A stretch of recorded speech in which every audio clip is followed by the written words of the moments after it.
Na palavra de Deus está escrito: de graça recebeste, de graça dai. Ajude-nos a compartilhar o Evangelho. Dê o seu like, inscreva-se no nosso canal e ative o sininho. Obrigado. Mas há um Deus nos céus que revela os segredos. Ele revelou o que vai acontecer no fim dos dias.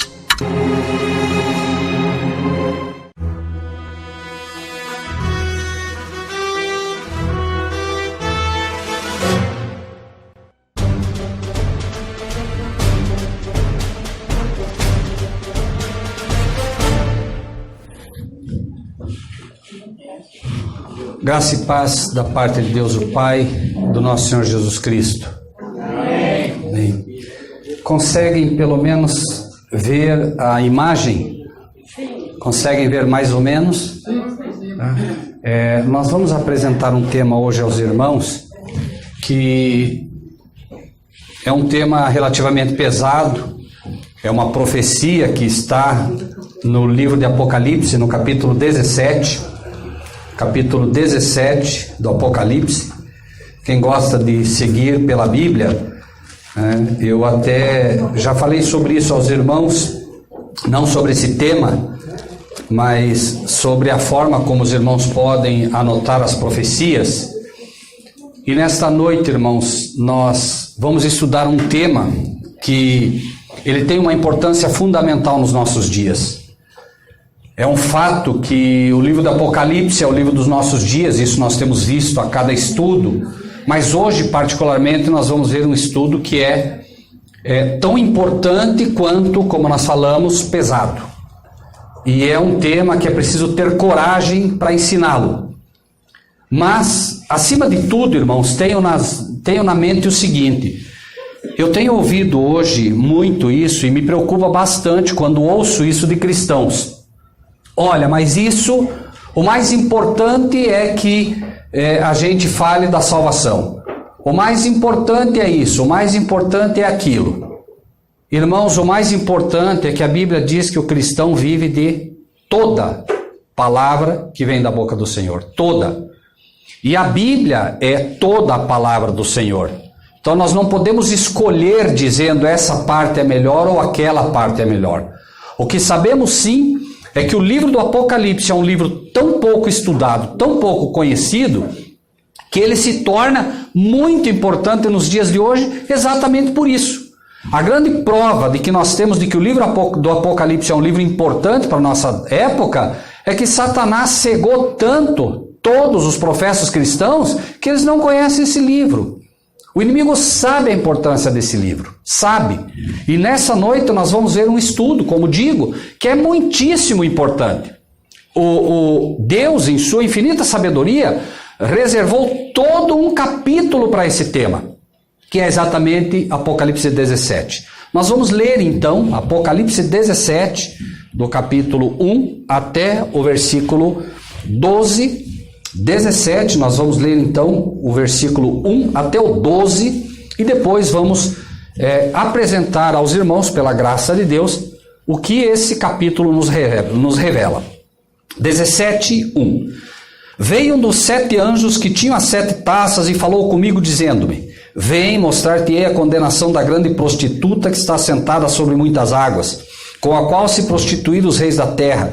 E os que habitam na terra se embebedaram com o vinho da sua prostituição. E levou-me em espírito a um deserto, e vi uma mulher assentada sobre uma besta de cor escarlate, que estava cheia de nomes de blasfêmia, e tinha 7 cabeças e 10 chifres. E a mulher estava vestida de púrpura e de escarlata, e adornada com ouro, pedras preciosas, pérolas, e tinha na mão um cálice de ouro cheio das abominações e da imundícia da sua prostituição. E na sua testa estava escrito o nome: Mistério, a grande Babilônia, a mãe das prostituições e abominações da terra. E vi que a mulher estava embriagada do sangue dos santos e do sangue das testemunhas de Jesus. E vendo-a eu, maravilhei-me com grande admiração. E o anjo me disse: por que te admiras? Eu te direi o mistério da mulher e da besta que a traz, a qual tem 7 cabeças e 10 chifres. A besta que viste foi e já não é, e há de subir do abismo e irá à perdição. E os que habitam na terra, cujos nomes não estão escritos no livro da vida, desde a fundação do mundo, se admirarão vendo a besta que era e já não é, mas que virá. Aqui é sentido que tem sabedoria. As 7 cabeças são 7 montes sobre as quais a mulher está sentada, e são também 7 reis. 5 já caíram, um existe, outro ainda não é vindo, e quando vier convém que dure um pouco de tempo. E a besta que era e já não é ela também o 8º, é do 7 e vai à perdição. E os 10 chifres que viste são 10 reis que ainda não receberam o reino, mas receberão o poder como reis por 1 hora, juntamente com a besta. Num primeiro momento, você lê Apocalipse 17 e diz, como a gente tem percebido em muitas igrejas: eu não entendo nada. Você olha e vê que é um livro simbólico, e o Apocalipse 17 também é um livro simbólico. Claro que a igreja aqui já consegue apontar algumas coisas, né? Porque já aprenderam algumas coisas aqui do Apocalipse, né? Mas o fato é que esta profecia está acontecendo exatamente nos dias em que nós vivemos, porém, né, profecia esta que, se a gente não presta atenção em todos os simbolismos que ela contém e a razão pela qual Deus nos dá ela, obviamente que nós não vamos entendê-la, né? Mas começa, né, com versículo 1, 17:1. Veio um dos 7 anjos que tinham as 7 taças e falou comigo, dizendo-me: vem, mostrar-te-ei a condenação da grande prostituta que está sentada sobre muitas águas. Em primeiro lugar, a profecia inicia dizendo: veio um dos 7 anjos que tinham as 7 taças. Se nós disséssemos aqui, como é o nome do irmão? Você? Qual é o seu nome? Adriel. Imaginem que passassem, hoje nós estamos no ano de 2019. Imaginem que passassem 20 anos e alguém começasse a escrever uma carta daqui a 20 anos dizendo: no tal dia de março eu conheci o irmão Adriel e ele tinha na mão um celular. Um exemplo apenas, tá bem, meu irmão? Né? Obviamente, vocês na hora pensariam que este relato não pode ter acontecido antes do ano 2000. Porque antes do ano 2000 não haveriam celulares como hoje nós conhecemos. Aqui, vejam que Deus está pontuando para nós a época em que isso deve ocorrer. Olhe como começa. Veio um dos 7 anjos que tinham as 7 taças. Então ele está mostrando, se vocês voltarem um pouquinho no capítulo 15, vejam o capítulo 15, 1, o que diz. 15, 1. Vi outro grande e admirável sinal no céu. 7 anjos que tinham as 7 últimas pragas, porque nelas é consumada a ira de Deus. As pragas ainda não caíram sobre a terra. Então João está mostrando que ele viu um dos anjos que tinha uma dessas 7 pragas, ou 7 taças. A Bíblia, lembre-se, o Apocalipse fala de 7 trombetas e 7 taças. As trombetas são as pragas com mescla de misericórdia. As pragas, ou as 7 taças dos anjos de Deus, que saem do templo de Deus com elas, são as pragas finais que vão assolar a terra. Então, certamente, João está relatando uma época em que veio um anjo que está no futuro nosso, ou seja, está um pouco à frente desse nosso tempo. Tá bem? O anjo vem, ele vê o anjo, mas ele vê o anjo já com uma das taças. Por quê? Porque está um pouco à frente do nosso tempo. Entendido até aqui? Ou seja, o que ele está vendo é o que vai acontecer daqui a pouco tempo do nosso tempo. Certo? Então, ele vê o anjo com uma das taças e o que mais? Vem, o anjo diz, eu vou te mostrar a condenação da grande... O quê? Prostituta que está sentada sobre muitas águas. Me ajudem agora. Vamos lá. Vamos já, no primeiro versículo, já vamos decodificar biblicamente o que está acontecendo aqui. Vocês já têm conhecimento suficiente para isso. Veio um dos 7 anjos que tinham as 7 pragas. E falou comigo dizendo, vem mostrar-te-ei a condenação da grande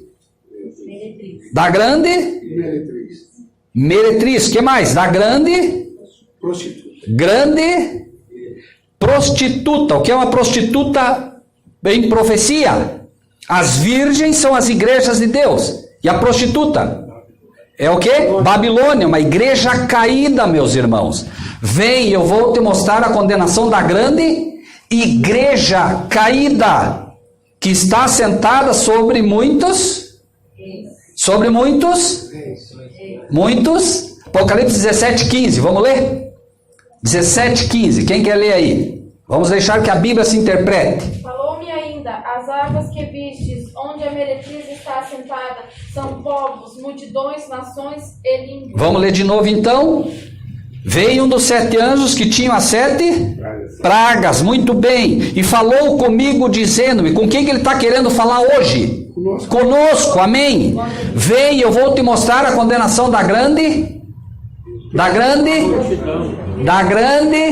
igreja caída, que está assentada sobre o quê?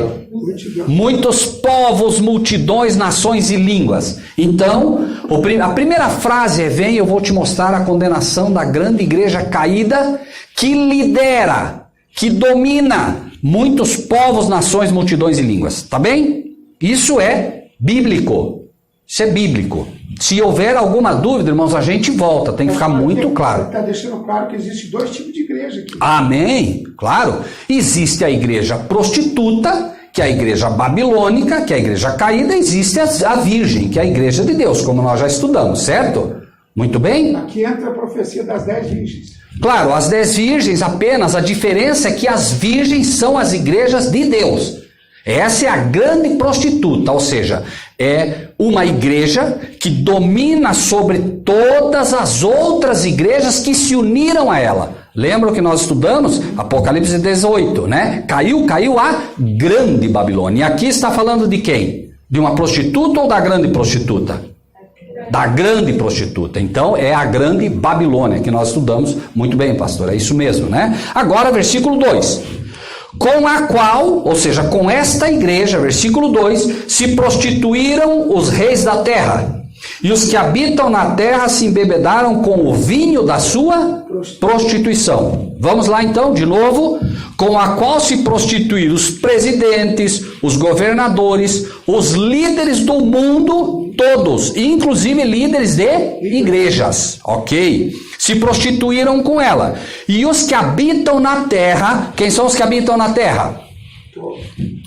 Habitam na terra. Apocalipse 17:8. Vamos ver quem são os que habitam na terra para a gente não fazer confusão. 17:8. A besta que viste foi, já não é, há de subir do abismo e irá à perdição. E os que habitam na terra, cujos nomes não estão escritos no livro da vida desde a fundação do mundo. Quem são os que habitam na terra então? Os que não têm o seu nome escrito no livro da vida desde a fundação do mundo. Então, como entender isso? Aqueles que em algum momento aceitaram a Cristo Jesus como seu Salvador, aqueles que realmente aceitaram, têm o seu nome escrito no livro da vida. Aqueles que não aceitaram Jesus são os que habitam na terra. Qual é a diferença? O verdadeiro cristão, ele está no mundo, mas não é do mundo. Certo? Jesus disse: Pai, cuida deles, estão no mundo, mas não são do mundo. Certo? Esse é o cristão, né? O discípulo de Cristo. Levou-me em espírito ao deserto, vamos voltar um pouquinho. 2. Com a qual se prostituíram os reis da terra, e os que habitam na terra, os que não têm o seu nome escrito no livro da vida, se embebedaram com o quê? Qual é o vinho da prostituição dela? Uma igreja caída, qual é o vinho da prostituição dela? É o vinho do adultério, ou seja, doutrinas adulteradas ou enganadas, certo? Doutrinas de engano. Então vão pensando, uma igreja grande que domina sobre muitas outras, sobre povos, multidões, nações e línguas, e que está embebedando todo mundo com doutrinas enganosas. Qual é a diferença entre a água e o vinho? A água é uma bebida pura, o vinho é uma bebida misturada, e este vinho não é, por exemplo, o vinho que Cristo oferece. Qual é a diferença entre o vinho que Cristo oferece e o vinho que as igrejas caídas oferecem? O vinho de Cristo não tem fermento. O vinho das igrejas caídas tem fermento. O vinho fermentado embebeda. O vinho, que é o suco de uva puro, não embebeda. Certo? Há sempre uma analogia que é feita entre o físico e o espiritual. Jesus ofereceu vinho puro, ou seja, suco de uva nas bodas de Canaã. Ele não ofereceu vinho fermentado. Certo? Vinho puro, suco de uva puro. E o inimigo, obviamente, né? Por a própria palavra de Deus diz, né? Fique longe do copo quando ele se mostra vermelho. Certo? Fermentou é o suco de uva fermentado que virou bebida forte ou vinho. Tá bem? A Bíblia não se contradiz, né? Vamos lá, versículo 3 então agora. Levou-me espírito a um deserto e vi uma assentada sobre uma besta de cor escarlate, que estava cheia de nomes de blasfêmia e tinha 7 cabeças e 10 chifres. Levou-me espírito a um deserto e vi uma... Levou-me espírito a um deserto e vi uma... Vamos interpretá-la? Uma... Não. Uma... Igreja. Ok? Vamos colocar isso bem claro na Bíblia para que não haja erro. Efésios capítulo 5, Efésios 5, versículos 22 ao 25, tá bom? Para que fique bíblico isso, para não haver mais dúvida, tá? Veja bem o que está dito aqui. Vós, mulheres, sujeitai-vos a vosso marido como ao Senhor, porque o marido é a cabeça da... O quê? Mulher.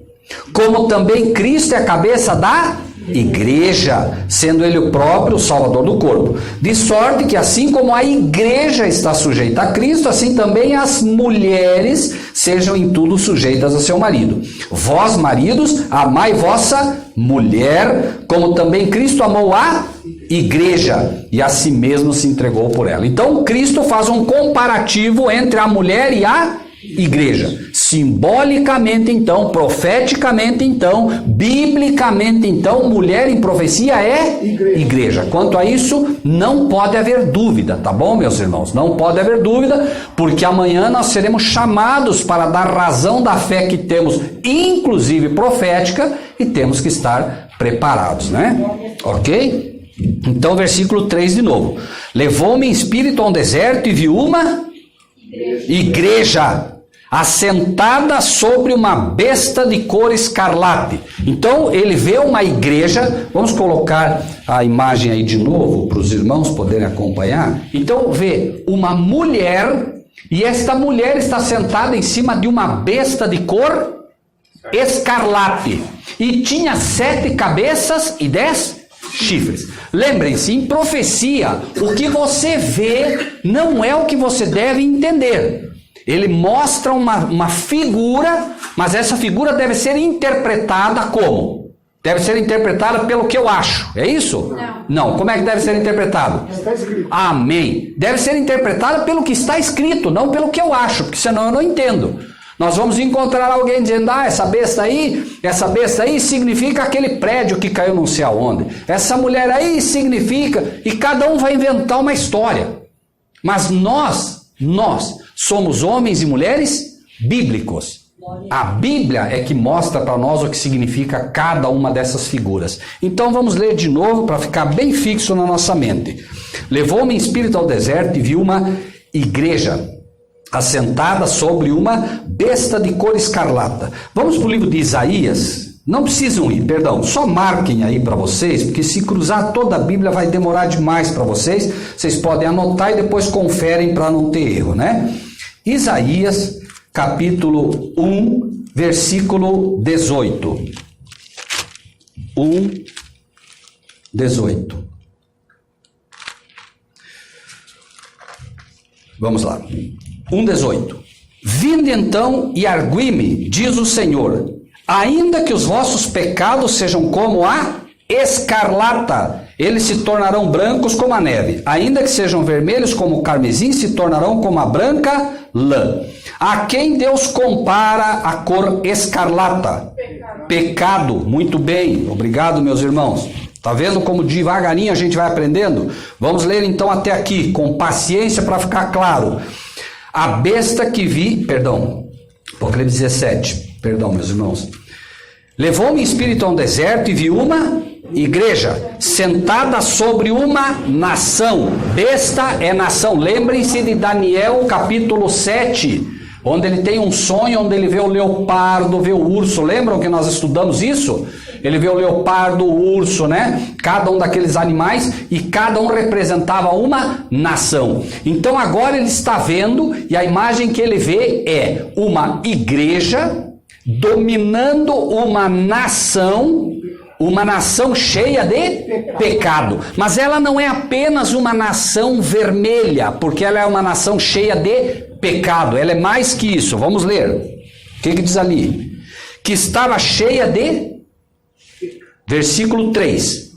Levou-me em espírito a um deserto, vi uma mulher assentada sobre uma besta de cor escarlate, que estava cheia de nomes de...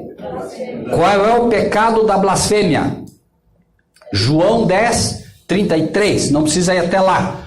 Não te apedrejamos por nenhuma boa obra, mas porque tu, sendo homem, te fazes Deus a ti mesmo. Então ela tem essa nação tem pecados, cheia de pecado, e tem nomes de blasfêmia, ou seja, ela ensina que o homem é Deus. Vamos seguindo. E tinha 7 cabeças e 10 chifres. O que é cabeça? Cabeça. Vamos para o livro de Daniel, capítulo 2. Daniel, capítulo 2. Vamos ler os versículos 37 e 38. Veja que a Bíblia, ela se explica, mas tem que aqui, tem que ali, como diz a própria Bíblia. Porque é regra sobre regra, regra e mais regra, um pouco aqui, um pouco ali. Muito bem, né? Então, Daniel 2, 37 e 38 vai nos dizer o que é cabeça em profecia. Tu, ó rei, és reis de reis, pois o Deus do céu te tem dado o reino, o poder, a força e a majestade. E onde quer que habitem filhos de homens, animais do campo e aves do céu, ele te entregou na tua mão e fez que dominasse sobre todos eles. Tu és a cabeça de ouro. Cabeça, então, o que é? Líder. Quem é o cabeça da igreja? Quem é o cabeça da verdadeira igreja? Cristo. Ele é ou não é o cabeça? A Bíblia não diz? Ele não explicou lá em Efésios também, né? Assim, ele é o cabeça da igreja. Cabeça, então, é líder, certo? E chifre, quem lembra? Quem lembra o que é chifre? Poder, muito bem, poder, tá? Então vamos ler agora e ajudem a interpretar. Pensem, vamos interpretar agora biblicamente. 3. Levou-me em espírito a um deserto e vi uma igreja assentada sobre uma nação cheia de pecado, que estava cheia de nomes de blasfêmia. Qual é a blasfêmia? Arroga que o homem é Deus. E tinha 7,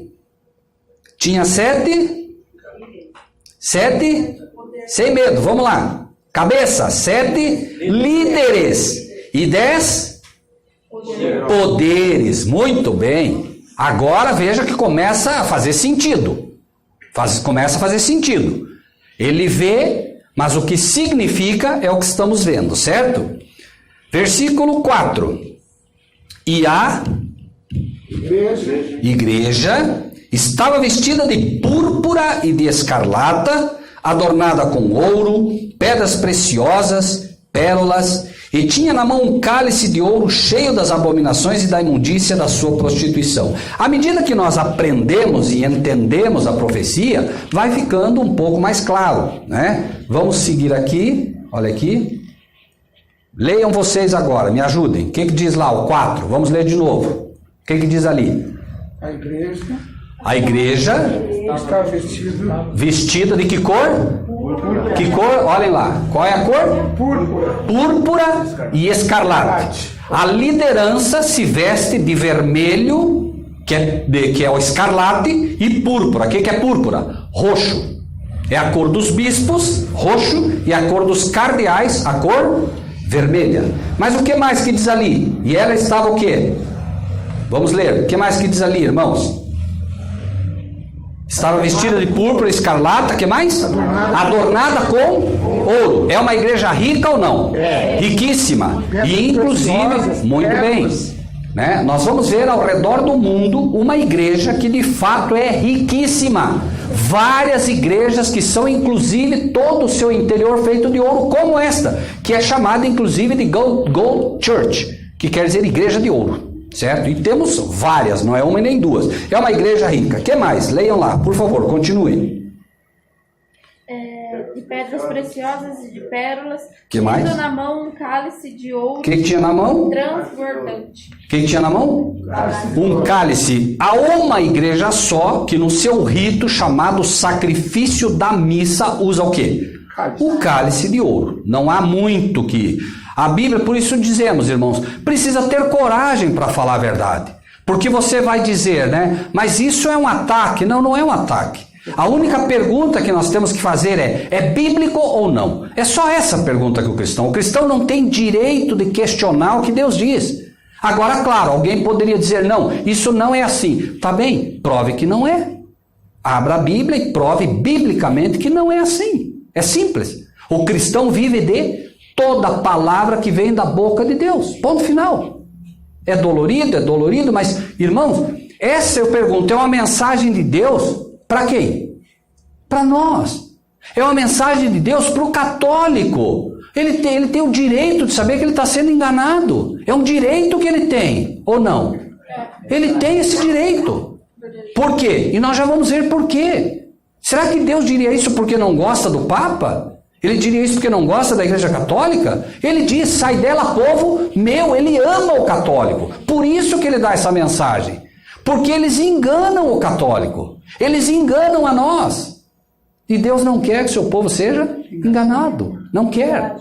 Porque vejam, lembrem-se do começo. Vem, eu vou te mostrar a condenação da grande prostituta. Vai ser condenada pelo que fez. Vai ser condenado por ter dado vinho para todos os reis. Por ter levado milhões à perdição. Então ele está dizendo, ela vai ser condenada. Senhor, eu quero que faça, sai dela, porque senão você vai ser condenado junto.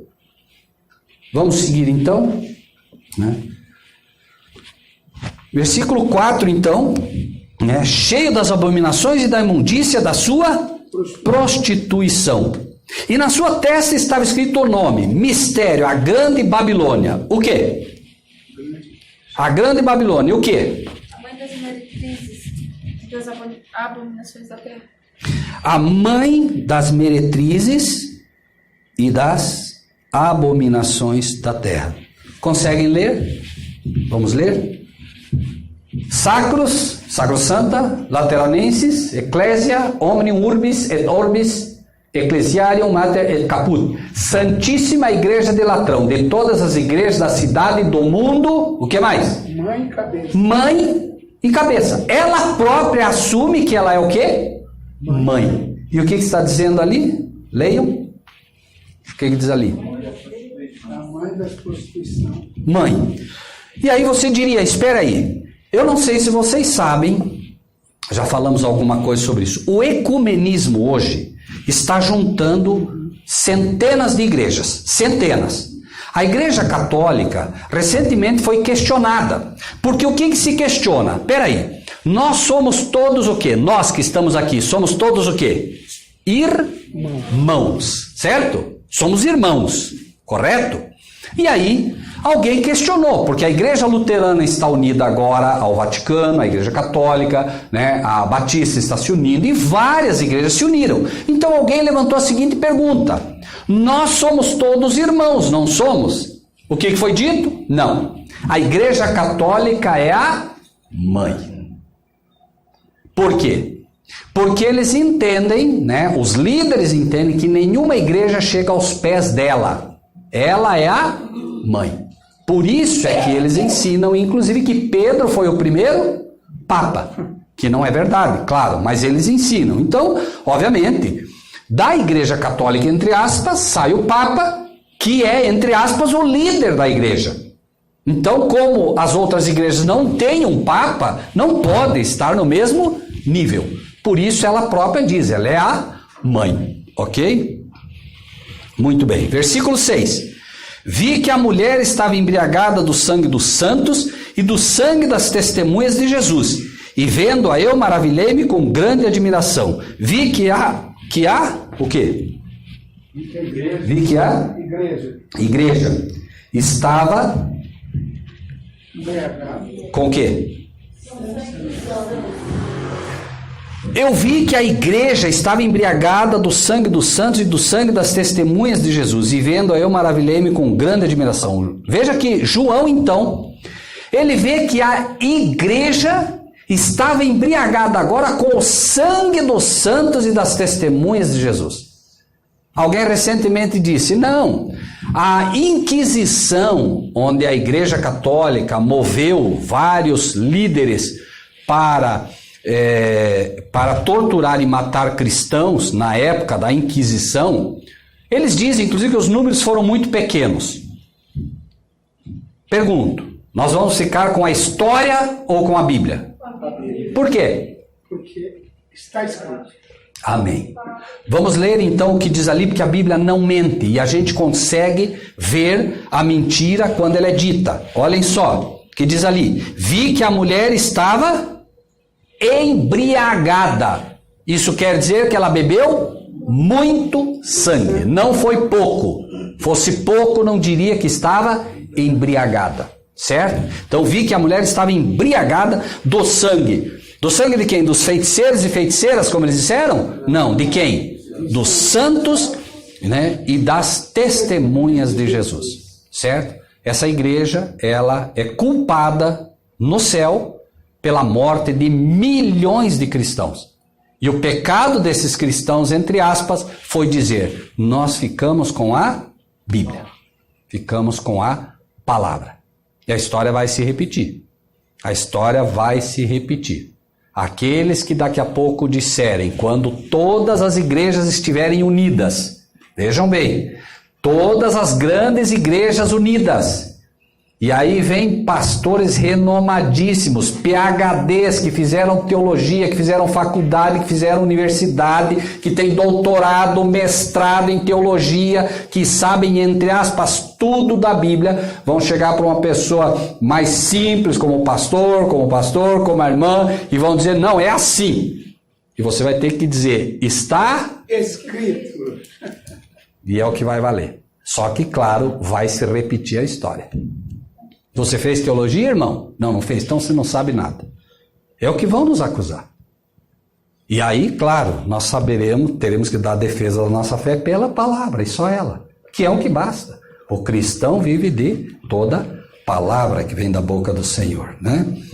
Agora, João então vê que a igreja estava embriagada do sangue dos santos e do sangue das testemunhas de Jesus. E vendo-a, eu maravilhei-me com grande admiração. Como é que João não iria ficar admirado, irmãos?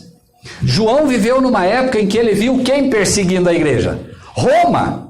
Ele viu Roma perseguindo a igreja. Ele viu Nero, ele viu Domiciano, o próprio Domiciano que mandou ele para a ilha de Patmos preso. Mas agora, no futuro, ele vê a própria igreja perseguindo.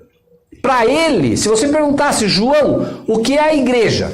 Para João, a igreja era simples, a igreja somos nós, ele diria. A igreja somos eu, somos Pedro, Tiago, né? E os irmãos, Estevão, que morreu, e esse povo todo que está aí, que aceitou Jesus como seu Salvador. Mas agora ele vê uma igreja que diz que é cristã e está matando quem? Os cristãos. Qualquer um ficaria admirado. Ele olha, mas como é que pode? Agora a igreja está matando os próprios membros? Como é isso? Claro, porque o que ele vê é uma igreja corrompida, né, que usa o nome de cristã, mas não é. E a gente tem que entender bem isso.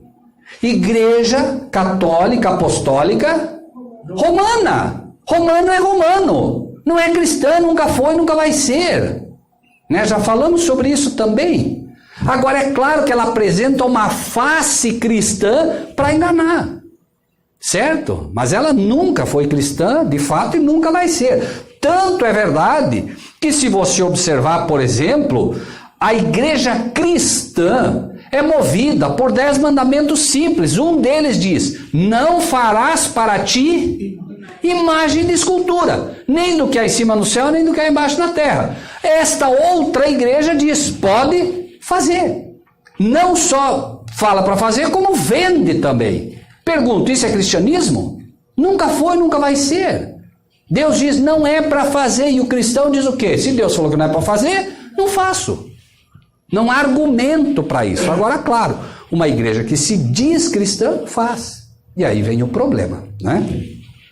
Então, de novo, versículo 6, vi que a mulher estava embriagada do sangue dos santos e do sangue das testemunhas de Jesus. E vendo-a eu, maravilhei-me com grande admiração. E o anjo me disse, para quem que o anjo vai dizer? Disse para João. E para quem mais? Para nós, hoje. O que é anjo? Agora, vamos lá. Quem lembra? Anjo. Mensageiro. Quem está falando hoje para vocês? O mensageiro.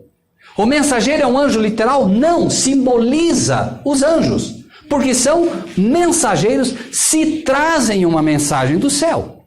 Então o mensageiro agora, e ele lá, vale os dois, lembrem-se, Apocalipse 1:19, vamos ler para deixar isso bem claro sempre, irmãos. Apocalipse 1:19, o que diz? Quem lembra? Apocalipse 1:19. Escreve as coisas que tem visto, escreve as coisas do presente, né? Perdão, as coisas que tem visto, as coisas do passado, as que são, as coisas presentes e as que depois desta vão acontecer. Então nós temos um cumprimento passado, um cumprimento presente e um cumprimento futuro, certo? Também tem que tentar sempre ter isso em mente, né? Então, o anjo me disse, por que te admiras? Eu te direi o mistério da mulher, da besta aqui atrás, a qual tem 7 cabeças e 10 chifres. Então, peraí. Até aqui nós estávamos puramente no terreno profético. Mas eu acredito que qualquer um que acompanhou viu que a própria Bíblia respondeu profeticamente o que significa cada elemento. Correto? Sim. Agora, imagine você estando lá no lugar de João. Você viu uma imagem, ficou admirado com o que viu, olhou aquilo tudo, viu a igreja perseguindo, viu aquela mulher perseguindo, e agora ele olha e ele está admirado. E o anjo agora diz para ele, leiam de novo. O anjo disse, por que você se admira? Eu quem? O anjo. Te direi o mistério da mulher, da besta aqui atrás, a qual tem 7 cabeças e 10 chifres. Voltem um pouquinho. Apocalipse capítulo 1, versículo 1. Voltem um pouquinho aí, vamos ler de novo isso aqui. O que diz ali? Apocalipse 1, 1.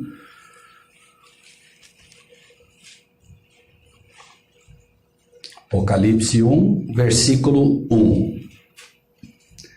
Revelação de quem é a revelação do Apocalipse então? Jesus Cristo. A qual Deus lhe deu para mostrar aos seus as coisas que brevemente devem acontecer, e pelo seu as enviou, amém, e as notificou a João seu servo. Pergunta então, esse anjo tem autoridade do céu ou não? Sim ou não? Sim. E ele está dizendo, por que te admiras? Agora, o anjo vem então e diz, eu te direi o mistério da mulher, da besta aqui atrás, que tem 7 cabeças e 10 chifres. A partir daqui, é o próprio anjo que está mostrando o que significa a profecia. Alguém alguma vez me disse assim, não, mas pastor Rogério, essa interpretação não está certa. Eu disse, converse com o anjo, discuta com ele, não comigo. Se você diz, não, eu não aceito, o teu problema não é comigo, o teu problema é com o anjo de Deus, porque ele está dizendo, eu te direi o mistério, e para nós agora é simples, se alguma coisa que o irmão Rogério disse aqui não bate com o que o anjo vai dizer, podem ter certeza que o irmão Rogério disse coisa errada, porque tem que bater. Correto? O que vimos até agora tem que bater. E o anjo vai mostrar de uma outra maneira o que nós vimos completamente pela Bíblia. Embora fiquemos também pela Bíblia. Vamos ver? Então, eu te direi o mistério da igreja, de quem mais? Da nação que atrás, a qual tem 7 e 10 poderes. Vamos voltar um pouquinho no passado, para ficar isso bem simples, tá? É só voltar um pouquinho no passado. Por quê? Porque são as coisas que são, as que foram e as que virão. Amém? Olhando o que foi no passado, a gente aprende o que será o futuro, ou não? Sim. Sim. Olha aqui. No passado, Roma foi invadida e foi esfacelada por quantos povos? Os povos bárbaros. Quantos foram? Olhem lá. Vamos contar. Anglo-saxão, alamanos, francos, burgúndios, lombardos, visigodos, suevos, érulos, vândalos, ostrogodos. Quantos? 10.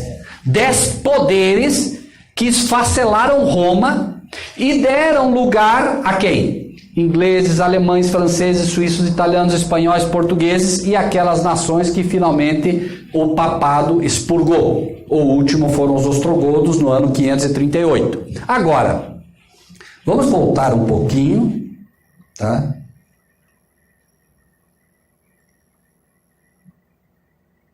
Aqui. E vamos rememorizar isso. Vejam bem. A profecia se cumpriu parcialmente no ano 538, quando os ostrogodos caem, certo? O papado inicia a chamada supremacia papal, e com esta supremacia até o ano 1798, perseguiu e matou milhares de cristãos. E usou quem? Usou exatamente aquelas nações, a Inglaterra, a Alemanha, a Europa. Ela uniu todos esses poderes a ela e fez o que fez. Bom, vamos seguir um pouco mais, isso vai ficando mais claro. Diz o versículo 8 agora: a besta que viste foi e já não é, e há de subir do abismo e irá à perdição. Aqui nós vamos ter que prestar bastante atenção, irmãos, porque é muita informação, certo? Muita informação. Vejam bem, tá? Leiam aí o que diz. O Tratado de Latrão foi o acordo assinado entre o Reino da Itália e a Santa Sé, Igreja Católica, em 1929. Com o Tratado de Latrão foi criado oficialmente o Estado da Cidade do Vaticano, um pedaço de terra soberano sob domínio da Igreja Católica. Vejam bem, do ano 538 ao ano 1798, a Igreja Católica, através dos 10 chifres, perseguiu e matou. No ano 1798, o general Berthier, a mando de Napoleão Bonaparte, vai lá, leva preso o Papa e confisca as terras do Vaticano. Do ano, então, 1798 até o ano 1929, não era. Vejam o texto, leiam de novo. Vamos ler aqui, para ficar bem claro, tá bom? Olha o que diz ali. A besta que viste... O quê? Foi. Peraí. Foi quando? De 538 até 1798. Foi.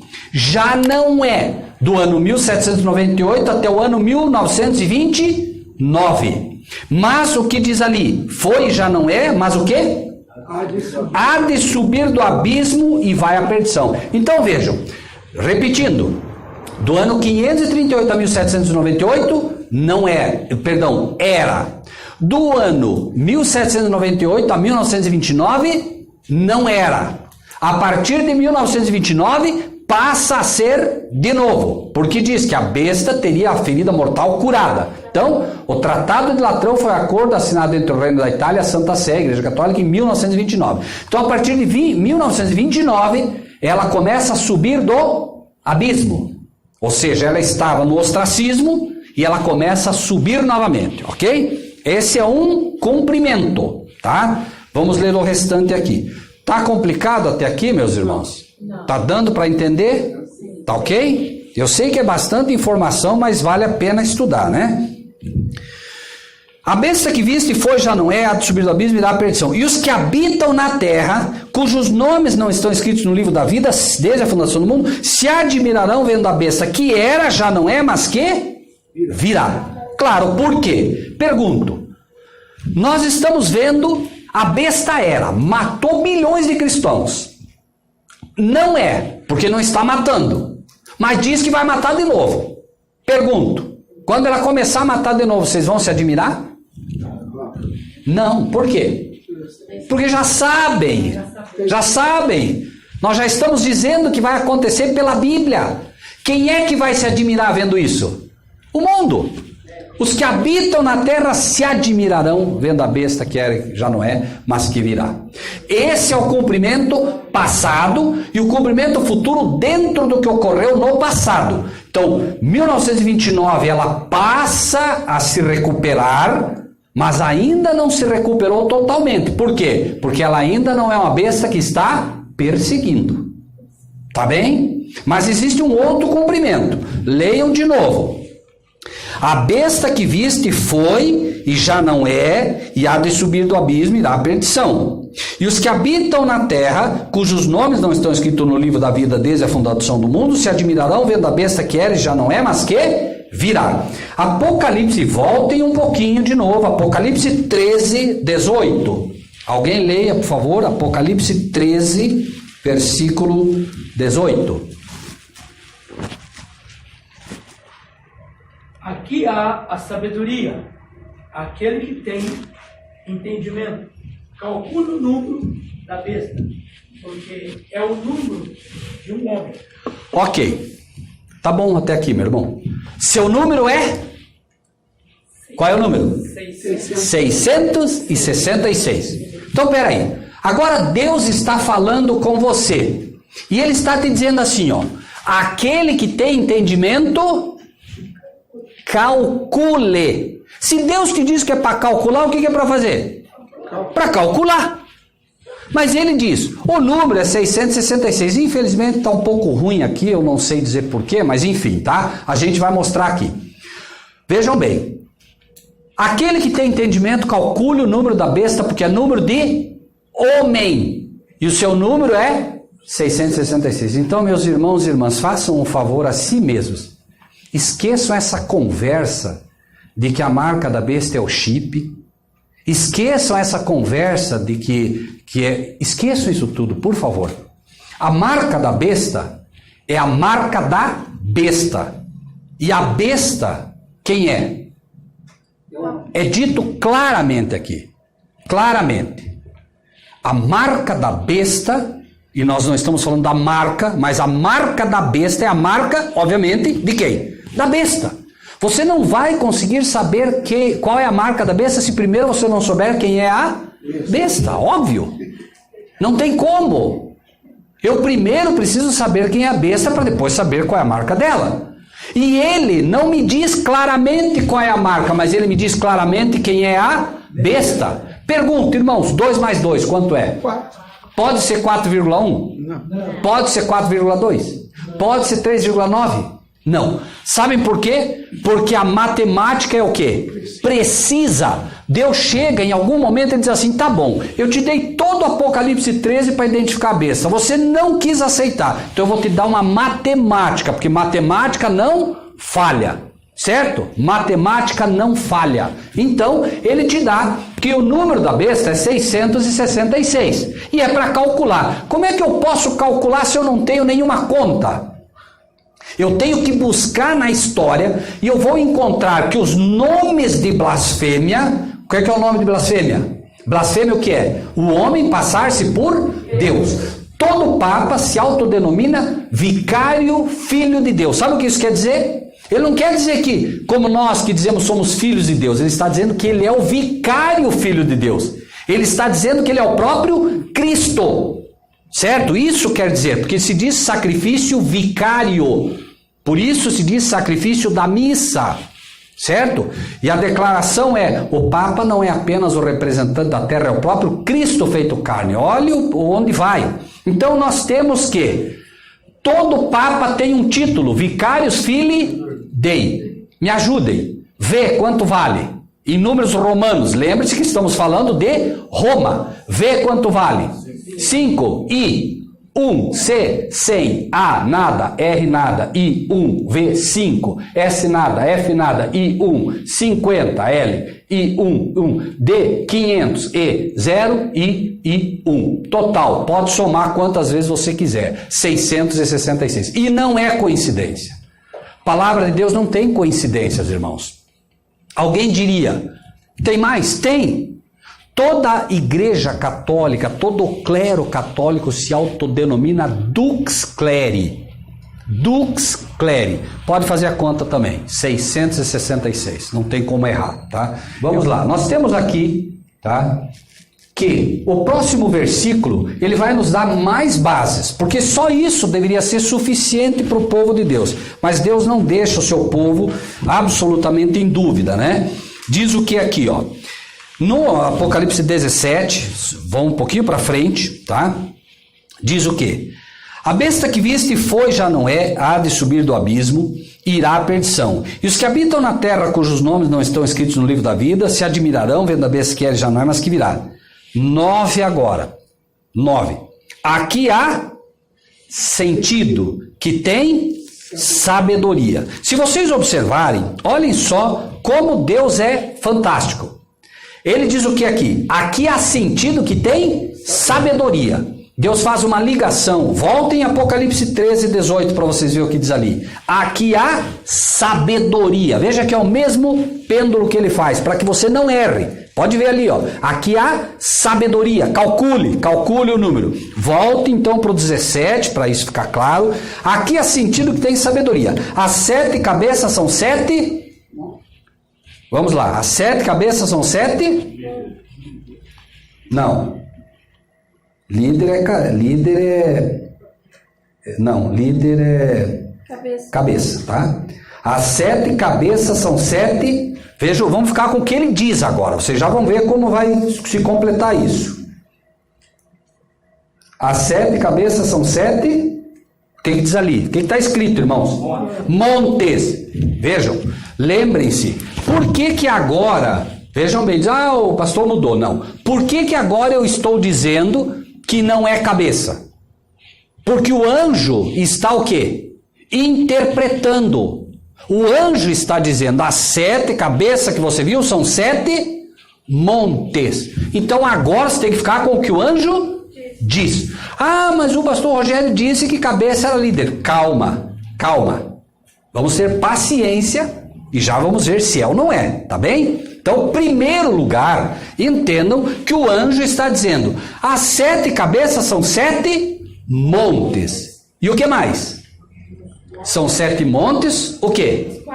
Sobre as quais a igreja, a mulher está assentada, localizada. Olhem lá, olha só. Pode entrar na internet e vocês vão ver. O que diz ali? Roma, cidade das 7 colinas, ou dos 7 montes. Ele está dando a localização geográfica para ninguém errar. Veja, ele está dizendo, olha, é a cidade dos 7 montes. A cidade dos 7 montes é Roma, irmãos. Roma. A cidade, isso aqui está na Wikipedia, irmãos. É só abrir a internet. A cidade das 7 colinas foi fundada em 753 a.C. sob uma das 7 colinas. Capitólio, Quirinal, Viminal, Esquilino, Célia, Aventino e Palatino. Isso está aqui, ó. Está até o mapa aqui da onde. E Roma é conhecido como a cidade das 7 colinas, ou cidade dos 7 montes, como preferirem, né? Agora vem o que falamos. Olha só. Aqui é sentido que tem sabedoria. As 7 cabeças são 7 montes sobre as quais a mulher está assentada. E são também 7... Agora vocês veem o que eu falei. O que eu disse? Cabeças são líderes, reis. Veja que o anjo, ele amplia o entendimento para nós, deixando muito claro. Ele dá dois entendimentos para a cabeça. Montes e líderes, ou reis.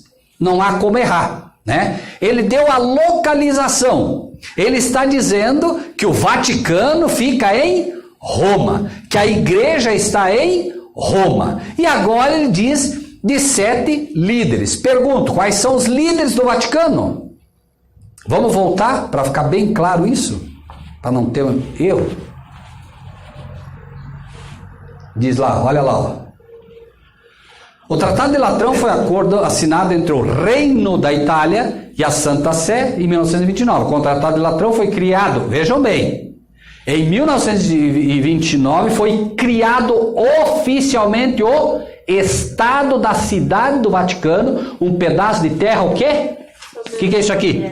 Soberano, é uma nação soberana, ela não deve nada para Roma, ela não é uma, embora ela esteja em Roma, ela é uma nação o quê? Soberana, não é como o estado do Paraná que pertence ao Brasil, ela não pertence a Roma, ela é soberana, certo? Ela é independente, sob domínio, quem domina ela? Igreja Católica. Então, se esta besta é o Estado do Vaticano, que é uma nação, e tem reis. Quem são os reis que mandam nela?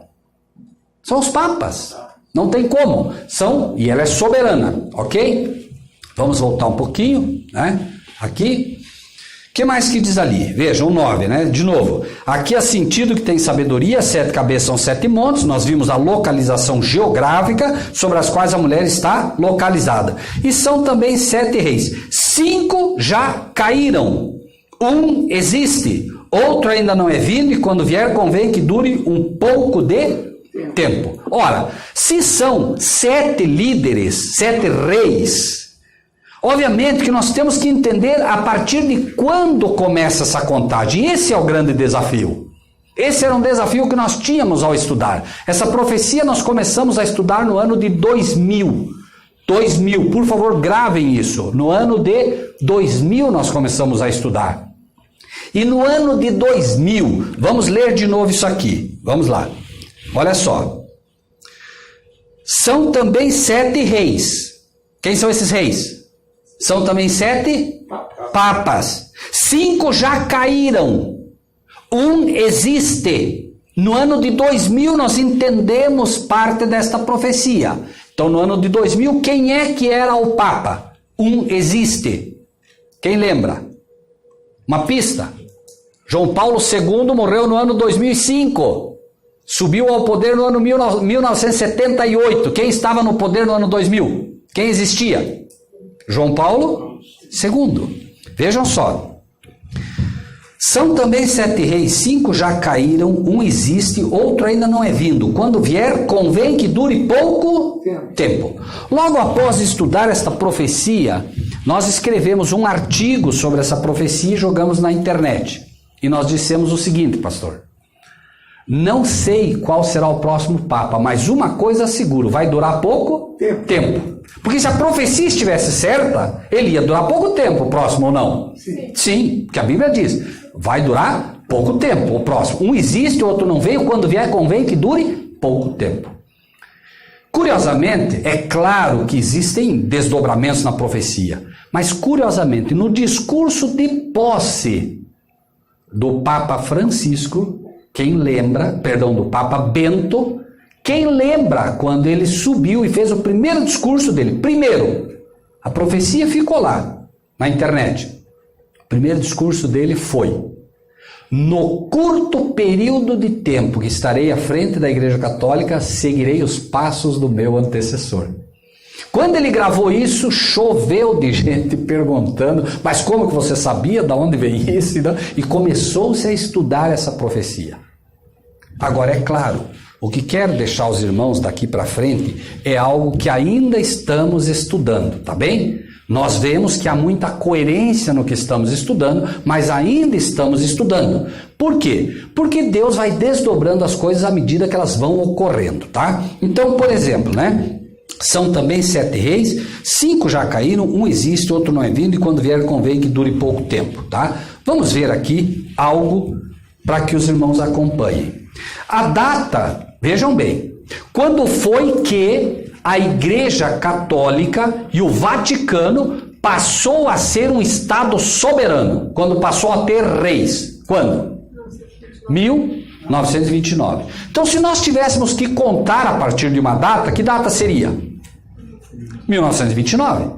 Nós escrevemos uma carta para a senhora Enza Derme. Enza Derme é a pessoa responsável pelas relações públicas do Vaticano.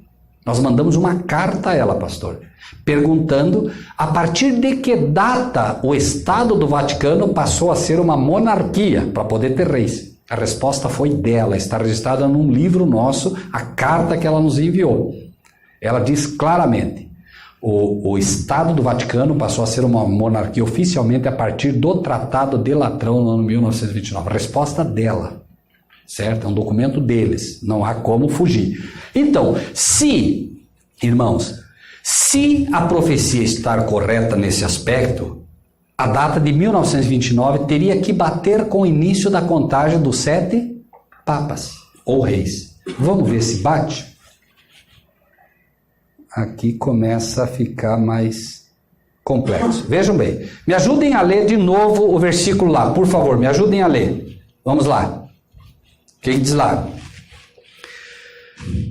Versículo 10. São também 7 reis, 5 já caíram, certo? Então vamos lá, ó. Vejam bem, nós temos aqui do ano 1922 a 1939, Pio XI. Por quê? Obviamente, o Tratado de Latrão aconteceu no ano 1929. Então teria que começar a contar com ele, correto? Por quê? Porque nós temos o Tratado de Latrão no período dele, tá bem? Muito bem. Depois vem Pio XII, aí é João 23, tá um erro ali, tá? Paulo VI e João Paulo I. Por quê? Porque até aqui, em 1978, né, alguém viria, que é o sexto, certo? Então, 5 já caíram. Ele está vendo isso aqui. Se for, né, fomos ver o futuro, certo? Então, 5 já caíram. O que diz ali? Existe. No ano de 2000, nós estávamos estudando, quem era o que existia? João Paulo II. O outro não é vindo. Quando vier, convém que dure pouco tempo. Quem veio? Tempo. Só que aqui tem um porém, né? Bento e Francisco. Por quê? Porque, em realidade, nenhum papa pode renunciar. Vocês já ouviram dizer que eles dizem que Bento é papa emérito. Sabem por quê? Porque um papa é um cargo vitalício. Não há dentro dos cânones do Vaticano a renúncia. Ele continua sendo papa. Na verdade, Diogo Mainardi e um outro escritor italiano escreveram o seguinte, que Francisco não é papa, não pode ser papa. Por quê? Porque não se pode eleger um outro papa enquanto o papa anterior estiver vivo. Então está essa confusão, né? Mas independente da confusão, para que não haja, né? Uma vez que estamos no terreno da profecia, nós colocamos os dois, certo? E há uma outra curiosidade que vale a pena comentar aqui, tá? Irmãos, capítulo 13, falando da besta, capítulo 13 de Apocalipse, vejam bem. Capítulo 13 de Apocalipse, versículo 2. Diz o seguinte, ó. A besta que vi era semelhante... Olha, a gente vai ler o 1, só para vocês entenderem como é o mesmo caso aqui, ó. 13:1. Eu pus-me sobre a areia do mar e vi subir do mar uma besta que tinha 7 cabeças e 10 chifres, ok? Viram que é o mesmo? 7 cabeças e 10 chifres, sobre os chifres 10 diademas, sobre as cabeças um nome de blasfêmia, mesmo caso. E a besta que vi era semelhante ao leopardo. Nada está aí por acaso. Existe uma outra curiosidade que os irmãos entendo devem saber. O leopardo era a Grécia. A Grécia era dominada por Alexandre o Grande. Alexandre o Grande, que foi o rei da Grécia, quando ele morre, no lugar dele, Alexandre é considerado o notável, o chifre notável. Quando ele morre, 4 generais tomam o lugar dele. Cassandro, Lisímaco, Seleuco e Ptolomeu. 4 tomaram o lugar daquele que foi Alexandre o Grande. Vocês viram que a besta, ele diz, é semelhante ao leopardo, então é semelhante à Grécia. Correto? É bem possível, tá? É bem possível, né, que nós estejamos vendo um cumprimento também paralelo nesse sentido. Por quê? Hoje, irmãos, nós temos 2 papas, vejam, o notável, nenhum papa foi como esse aqui, concordam? João Paulo II, nenhum. Foi impressionante o que ele fez, né? Agora, quando Alexandre o Grande morre, 4 generais assumem a liderança da Grécia. Aqui, quando João Paulo II morre, nós temos hoje Bento, Francisco e temos André Nicolas e Peter Kolvenbach, que são 2 papas jesuítas, que também estão no poder. É pelo menos curioso você saber, né, que há uma correlação profética entre a Grécia, que é apontada como, né, parecida com a besta, e aquilo que está acontecendo exatamente hoje, tá? E mais, tem mais.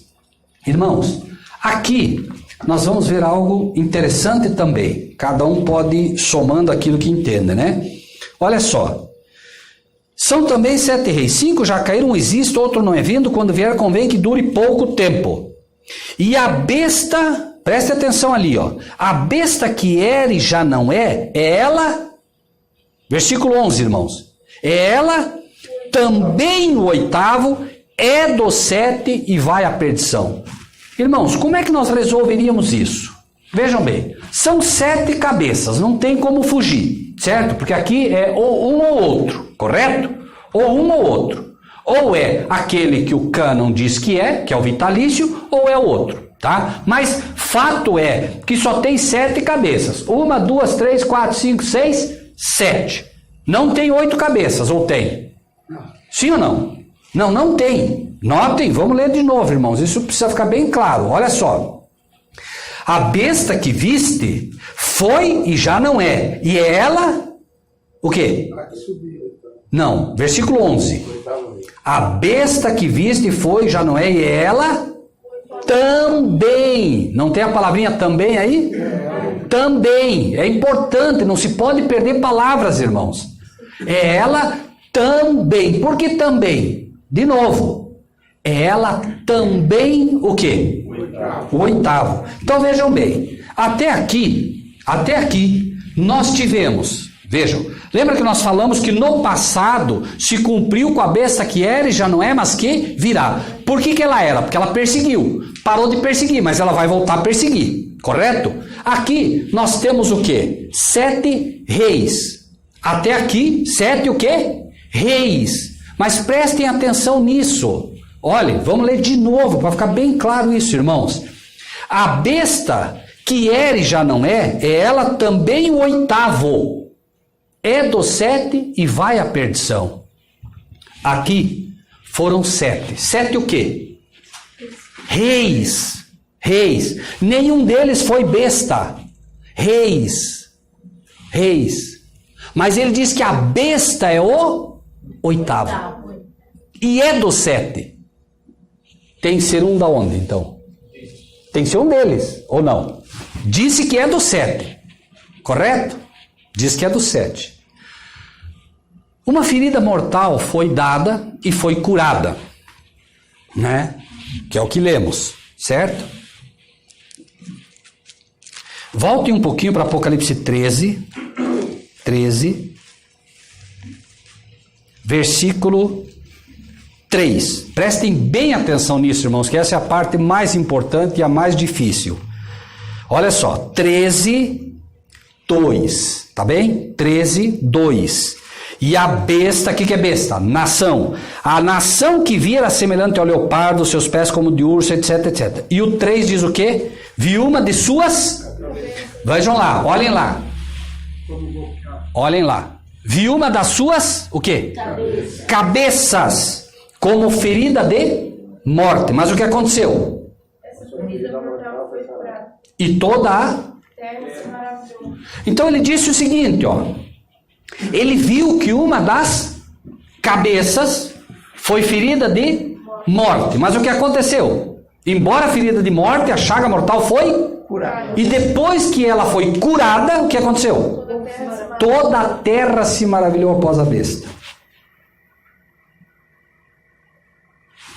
Atentado em 1981 abalou o Santo João Paulo II.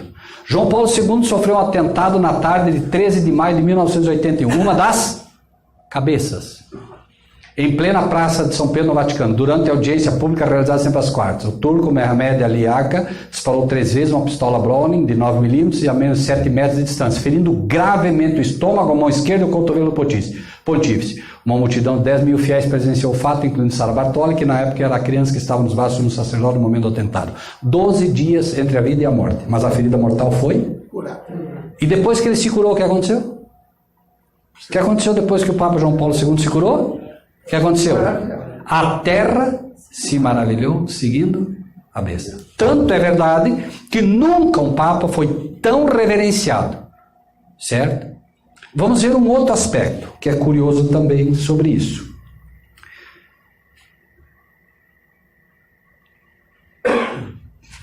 Olha só.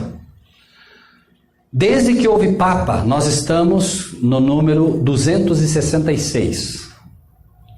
Certo? Nenhum deles fecha a conta, mas esse fecha. Johannes Paulus II, que é João Paulo II em latim.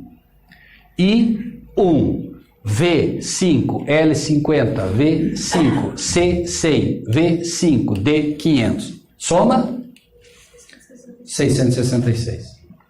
Então não só, porque lembrem-se, a besta primeiro era o papado, mas depois a besta passa a ser um homem. Veja o que diz o texto, Apocalipse 13, 18. Olha só o que diz lá, 13, 18. Aqui é a sabedoria. Aquele que tem entendimento, calcule o número da besta, porque é número de homem. Ele é um homem ou não?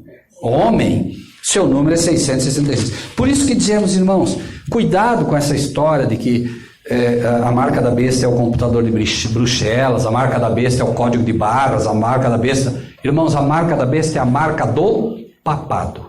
A marca da besta é a marca do Papa. É o sinal da sua autoridade. Tá bem? Nós vamos estudar isso mais na frente, tá bom? O que queremos fixar é...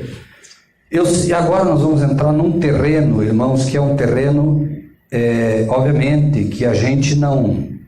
Aqui, nós não queremos, irmãos, que ninguém saia por aí dizendo isso. Nós estamos estudando esse aspecto que queremos deixar aos irmãos, para que os irmãos também estudem, tá? Até aqui nós pisamos em terreno seguro, certo? Agora é motivo de estudo. E eu quero que os irmãos apenas considerem isso. Quem é o cabeça da Igreja de Cristo? Quem é o cabeça da Igreja de Cristo? Cristo. Ele é o cabeça da sua igreja. O que foi que o Pai fez com Cristo? Cristo vem à terra, morre, e o que o Pai fez com ele? Ressuscitou, certo? Ressuscitou. O papado assevera que ele é o próprio Cristo, certo? É o que o papado assevera. Capítulo 13, versículo 13 e 4, de novo. Vi uma de suas cabeças como ferida de morte, a sua chaga mortal foi curada e toda a terra se maravilhou após a besta. E adoraram quem? Que deu a besta ao seu poder. E adoraram a besta, dizendo: quem é semelhante à besta? Quem poderá batalhar contra ela? Irmãos, alguma dúvida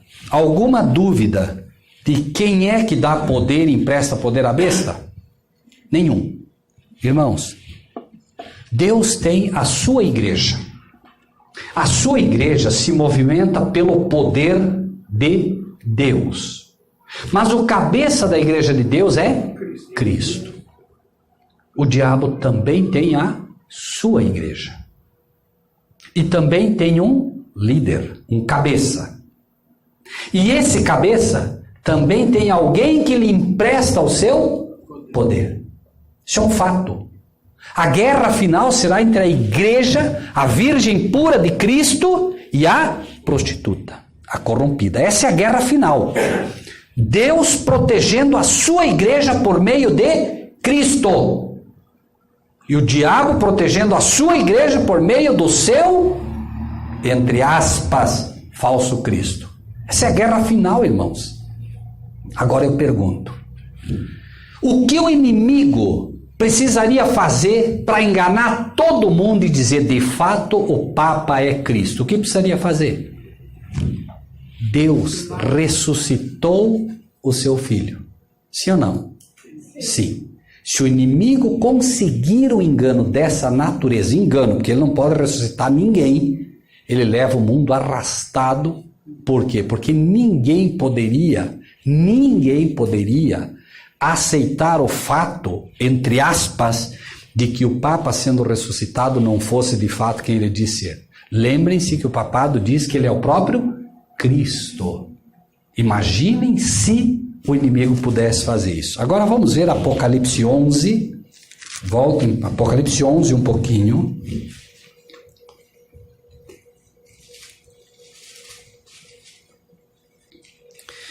(11:11). Falando das duas testemunhas de Jesus, Apocalipse 11, versículo 11, tá?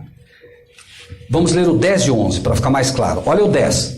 Os que habitam na terra se regozijarão sobre eles, se alegrarão e mandarão presentes uns aos outros, porquanto esses dois profetas tinham atormentado os que habitam sobre a terra. No final, dois profetas se levantam. Esses dois profetas são os santos de Deus e as testemunhas de Deus que se levantam, mas eles serão mortos. A Bíblia apresenta aqui um pouco antes, tá? O versículo 11 diz assim: depois daqueles 3 dias e meio, o Espírito de vida vindo da onde? De Deus. Vindo de Deus entrou neles e puseram sobre os seus pés. Prestem bem atenção nisso, irmãos. A Bíblia faz questão de dizer que os profetas, os servos de Deus, o Espírito vindo de quem? De Deus. Por que Deus diria isso? Se só pode ressuscitar alguém se o poder vier de quem? De Deus.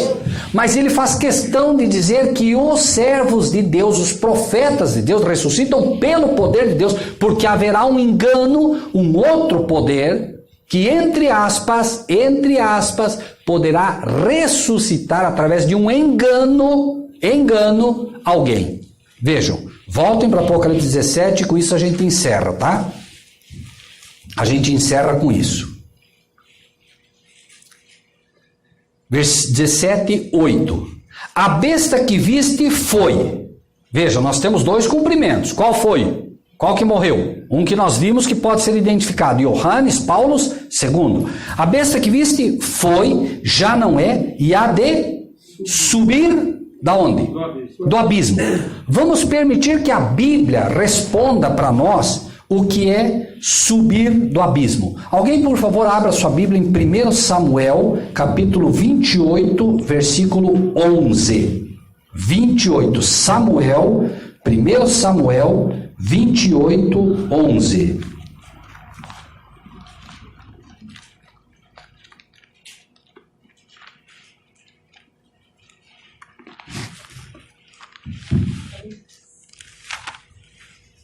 Primeiro Samuel 28, 11. Por favor, separem aí. Quem lembra o que aconteceu aí? 28, 11. Vou ler para os irmãos. Pode ser, irmão, por favor. Então lhe disse a mulher: quem te farei subir? Perdão, olhem o termo. O que disse ali? A quem te farei o quê? Subir. Ótimo. Respondeu ele: faze-me subir Samuel. Faze-me subir a Samuel. Qual é o termo? Não é o mesmo lá? Lá diz subir do abismo, certo? Aqui a Bíblia está dizendo, olha só, a mulher então é uma feiticeira, diz: a quem te farei subir? Saul diz: faze-me subir a Samuel. Vendo, pois, a mulher a Samuel, gritou em alta voz. E a mulher falou a Saul, dizendo: por que me tens enganado, pois tu mesmo és Saul? E o rei lhe disse: não temas, porém, que é o que vês? Então a mulher disse a Saul, o que ela disse? Versículo 13. Vejo deuses que sobem da terra. Uma feiticeira agora está vendo o quê? Demônios que sobem da terra. Ela chama de deuses porque ela é uma adoradora pagã. Mas quem que está de fato subindo? Demônios. E o demônio está se fazendo passar por quem? Por Samuel. Olha só. Vejo deuses que sobem da terra. Vejo demônios. Tem deuses que sobem da terra? Sim ou não? Não.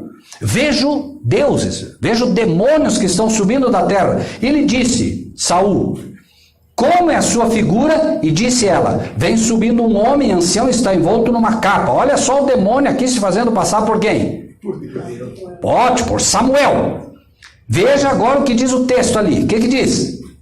Versículo 14. Lhe disse, como é a sua figura? Disse ela, vem subindo um homem ancião e está envolto numa capa. E o que diz ali agora? Leiam. Quem consegue ler? Entendendo Saul, que era Samuel, inclinando-se com o rosto em terra e se prostrou. Um líder, irmão, do povo de Deus, se apostatou tanto de Deus, vem um demônio se passando por Samuel, o que ele fez? Se prostrou e o quê? O adorou. Irmãos, prestem atenção nisso. E ele, inclusive, diz o quê? Entendendo que era. Não disse que era Samuel, leiam de novo. Entendendo, irmãos, a pessoa quando se apostata de Deus, tendo sido uma vez um servo de Deus, a apostasia dele chega a um ponto que ele vê um demônio e entende que é Deus. Olha o absurdo disso. Se inclinou para um demônio.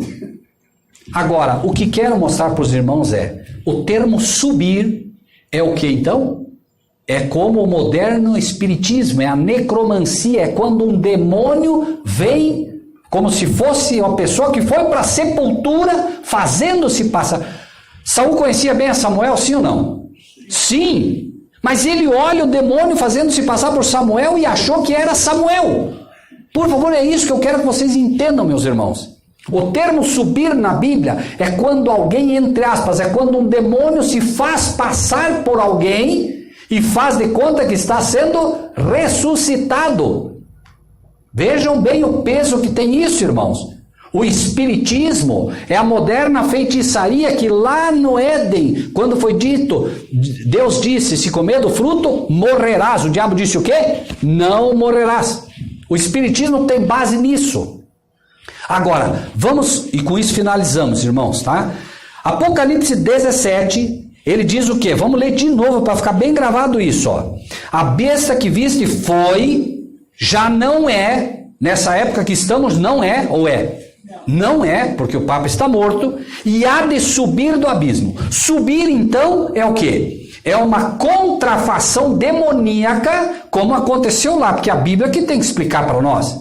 Mas vejam que não é só isso. Abismo que é na Bíblia. Romanos capítulo 10, versículo 7. Romanos 10, versículo 7. Vou ler aos irmãos. Podem, quem quiser só anotar, anote, mas nós vamos ler. Romanos 10, 7. 10, 7. Vou ler o 6 também para ajudar, tá bom? Mas a justiça que é pela fé diz assim, não digas em teu coração quem subirá ao céu, isto é, trazer do alto a Cristo, ou quem descerá ao abismo. Lá diz, subirá do abismo. Quem subirá do abismo? Isto é, a tornar a trazer dentre os mortos. Isso é a Bíblia falando. Abismo é trazer dentre os mortos. Certo? Então nós temos que o termo aplicado aqui para Apocalipse 17 que diz, se, claro, estamos no caminho certo, porque parece quase inacreditável que isso possa ocorrer, né? Mas nós não somos um povo que deve duvidar da palavra, nós podemos duvidar de que a interpretação possa não estar 100%, mas é um fato, irmãos, que a Bíblia está dizendo, a besta que viste foi, já não é, e há de subir do abismo. Subir em relação à morte, nós sabemos, é a contrafação, como dizemos, e abismo é trazer dentre os mortos. E obviamente que o Papa não será trazido dentre os mortos por Deus. Será pela contrafação do inimigo. Então, o que pode ocorrer é que o inimigo faça uma contrafação violenta, como foi feito lá com Samuel, fazendo de conta que volta ao Papa João Paulo II, porque lembre-se, o 8º é dos 7, não tem outro.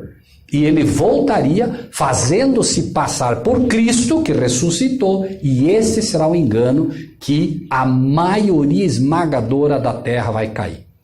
Imaginem só agora o Papa voltando, dizendo-se ser o Cristo ressuscitado, e o povo que já acredita que ele é o santo na terra, se inclinando aos seus pés. E aí a Bíblia diz, vejam como nós podemos estar perto disso, porque diz, né, subirá do abismo e vai à perdição. É o fim, né? Irmãos, eu quero agradecer a paciência de todos. Sei que não é um tema fácil, é um tema que nós ainda estamos estudando, mas resolvemos compartilhar, porque entendo que a igreja precisa conhecer essas coisas, né? A igreja pode, inclusive, estudar agora com mais afinco, mas eu digo assim aos irmãos, é muita informação para que tudo esteja 100%, mas também é muita para que tudo esteja errado. Na palavra de Deus está escrito que nós devemos compartilhar o que recebemos. Assim, se você gostou desse vídeo, dê o seu like, inscreva-se no nosso canal e ative o sininho.